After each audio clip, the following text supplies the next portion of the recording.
I'd like to thank our host for the hospitality and the food, and then some more food. Thanks very much. My name's Will Parry. I'm a project manager by trade, working predominantly in the third sector, doing community development, community regeneration projects mainly. A year ago, I got a message. It went, Will, your mission, should you choose to accept it, is to find 37 full-time equivalent jobs by developing or starting up new and existing enterprises in green and heritage tourism. This message will self-destruct. I swear there was music in the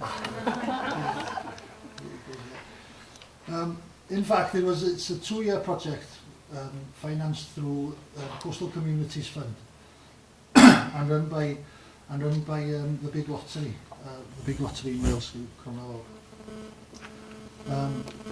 The project also is a resource that Felin Uchaf itself will use. I'll come back to Felin Uchaf to develop business plans for for the foreseeable, really. Felin Uchaf at present is in development stage or in infrastructural stage, and we need to sort of commercialise it a little bit.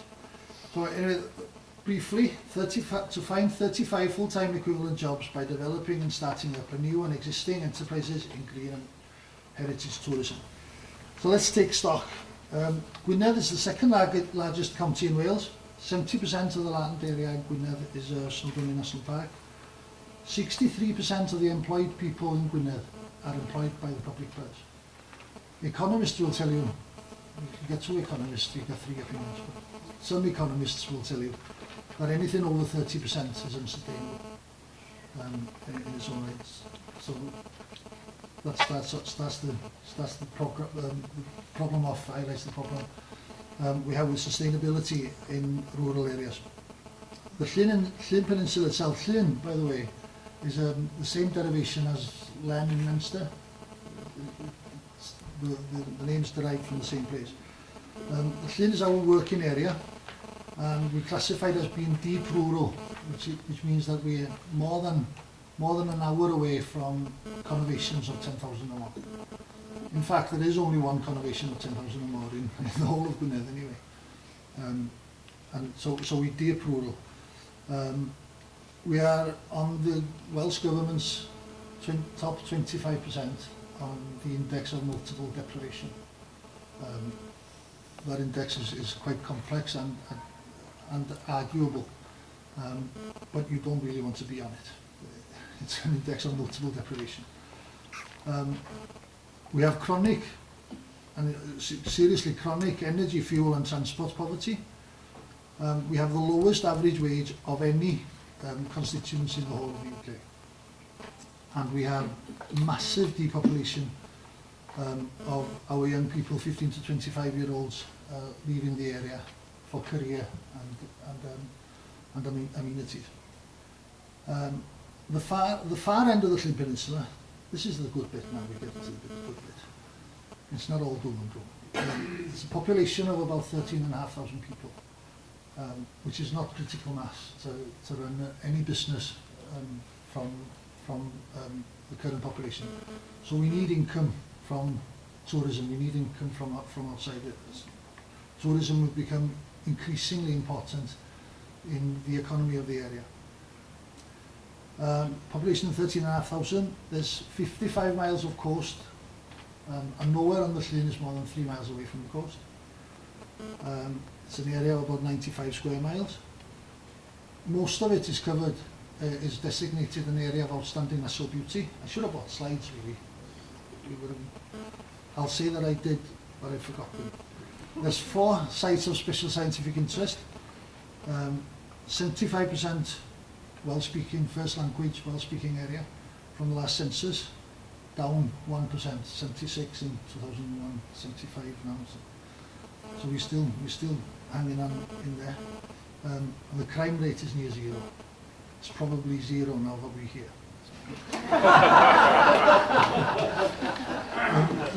The attractions we have on the Llyn are the Nant Gwthaeyrn cultural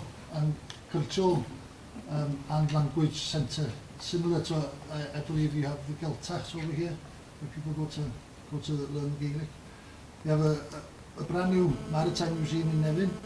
There's the Pilgrims Trail that runs along the north coast. There's a brand spanking new heritage interpretation centre it's in the process of being built in Abergaron. We've got Bardsey Island, which is a pilgrimage destination. 3 pilgrimages to Bardsey Island was equivalent to 1 to Rome. To one visit to Rome. Apparently there's 20,000 saints buried on Bardsey. And if you do the math, it was a pilgrim destination for 1,000 years. So from the sort of 6th century to the late 15th century. So, you know, do the math, and it could well be true. And there is a Monachlog there, which Monachlog is a monastery there. So Gwynedd is my when I get into a block, Gwynedd helps me out. So where were we? So you've got Bardsey Island, and then there's the coastal path. There's a coastal path that runs all the way around Wales, and so there's a coastal path that runs around the south of the peninsula. Then we've got Felin Uchaf as well.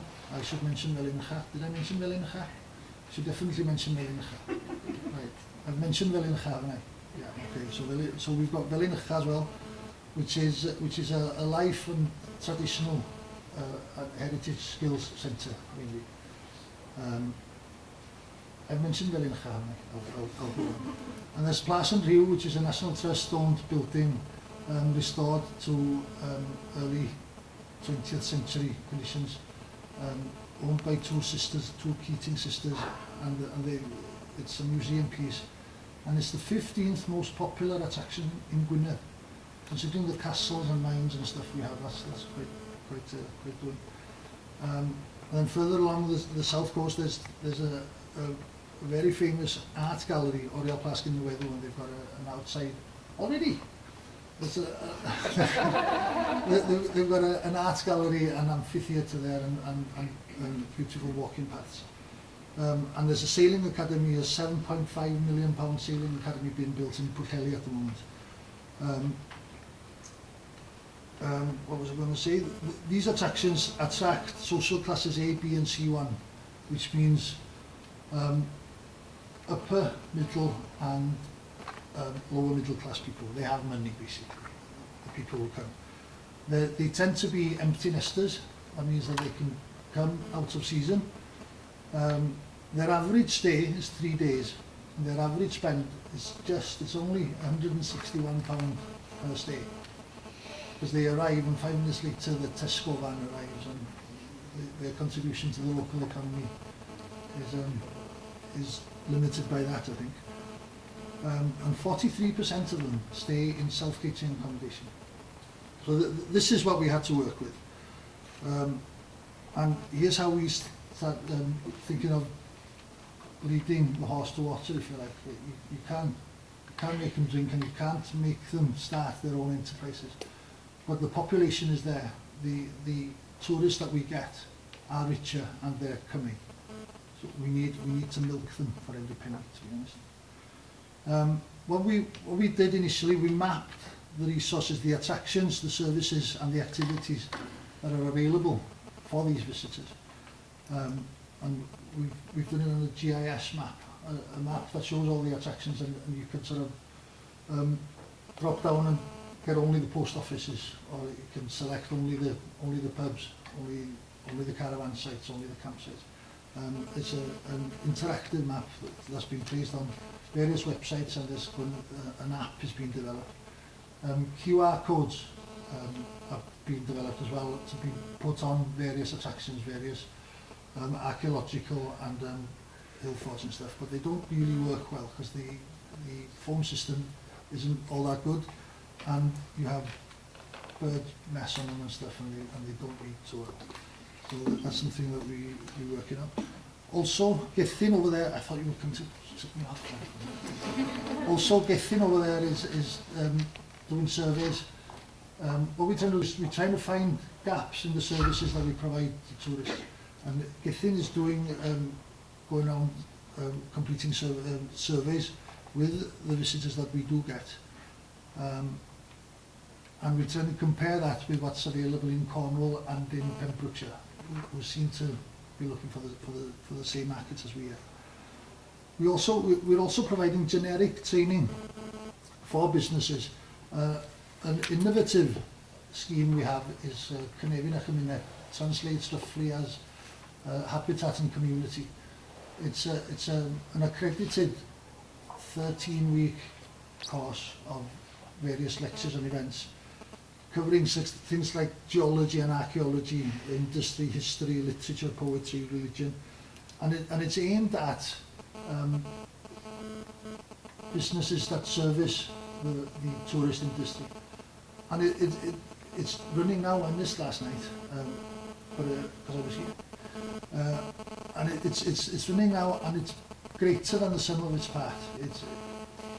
You learn about the geology, and they're all interrelated, and it gives you a very good picture of what we have to offer tourists that we know and are familiar with our own community and environment. And that course is running now, and then of course we have got additional generic business type courses. Just doing it again. Generic business type courses to do with customer service, general bookkeeping, work in Excel, basic food hygiene. Food on the Llyn is exceptional. Energy and cost savings. We don't actually promote it as being energy saving courses. It's cost saving courses, and that seems to get people through the door more than if you promote it as energy saving courses. And there's marketing and social media and so forth. And that's the first year of the project. The second year of the project, once we've found the gaps, once we've got the basic skill set there, is to try to target people through the school, through the tertiary colleges, and through individual contacts to try and get people to venture. A study was made by the Welsh Rural Observatory in 2010, I believe it was, which highlighted the lack of services, the distances to work, and so forth.